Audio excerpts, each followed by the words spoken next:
And that's why for me, I always say that if you want to take even anti-malaria, there's a need for you to do the test. You do the test. If it's positive, you treat it. If it's not positive, you don't treat it. So those are some of the things we need to understand. That self-medication, there are dangers in there. You could just get away with it. Like I said, if you have headache, you come to work a tough day, then look, you take 24 hours is working fine.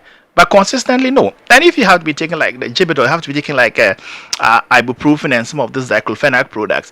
If you take it consistently, I mean, for a long time, you are exposing yourself to ulceration of your GIT. So that could cause ulcer. All right? And if you have to use paracetamol every day, 4, 5, 8, 10 tablets continuously, you're damaging your liver. So that's why self-medication is not the best thing. I mean, like you said, I mean, the ideal thing is to get speak to a healthcare professional. I mean, if you have a community pharmacy, you go to your community pharmacy and your pharmacist knows you. And if you are using too much of it, you just catch it easily and let you know. Let's look at something else. And if you want your physician knows about it, let them know. But I think that, I mean, self-medication is a very interesting thing. And if I had this thing, I would say that it's something we have to avoid as much as possible. Let's look at it this way. So headache, we're talking about headache, for instance, which has become common. Every now and then, you are stressed, you get headache. You go through some activity, some rigorous activity of a sort, you get a headache. And it's become so normal with us as a people. Because I live here, I come here as early as 5 a.m., I leave here as late as whatever time.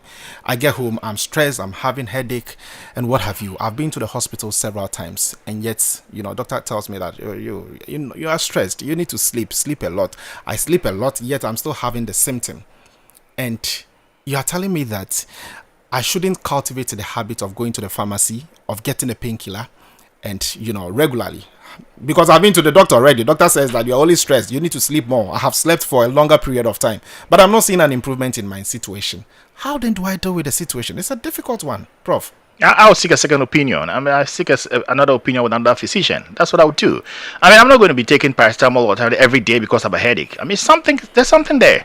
There's something technically there. So even if it's like you're not getting enough sleep and that's what is precipitating, then we have to look at it. You're not getting enough sleep. You need your sleep hygiene. We need to look at that carefully. You need a digital curfew. I mean, whatever time you drop if you want to go to bed every time with your phone on and all that kind of thing. And all those is contribute to the reason why we are having these symptoms. Definitely. I mean, we have the social media, the TikToks are there, which my mom, who is almost 80, that old lady is always on TikTok to the extent that 12 a.m. she will call me. I've seen this on TikTok. It's interesting, and she tends to learn a lot from TikTok.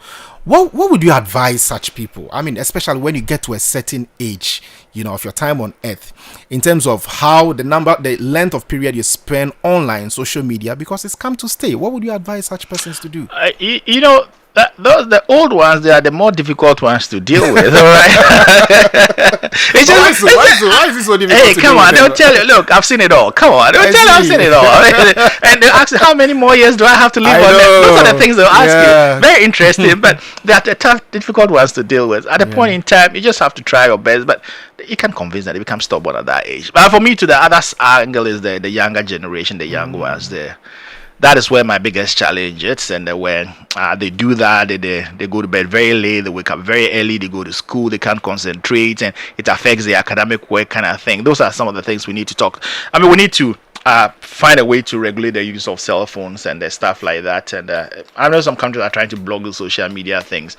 On one side of it, I think it's a fair deal because if you are producing a generation of young ones in the next 5-10 years who, I mean, they're glued to their phone. I mean, they go to work, they become addicted to it one way or the other. So, we need to have a digital curfew. That at this point in time, my phone has to go off. I may have to drop it and then lie in bed for a little while before I finally drop off. I mean, there's some chemicals are involved with them, melatonin and all those come into play, and the Blu-rays and all those things. So we need a digital curfew, and we also need to understand that. I mean, by doing that, it's affecting your quality of sleep. And if you don't sleep well, you wake up the next morning, you feel tired, you are not in the mood, you go to work, you get angry over stupid things that shouldn't make you angry. You're angry already because you didn't get enough sleep. So we need to take them serious. Yeah. Doc, let's talk about malaria. And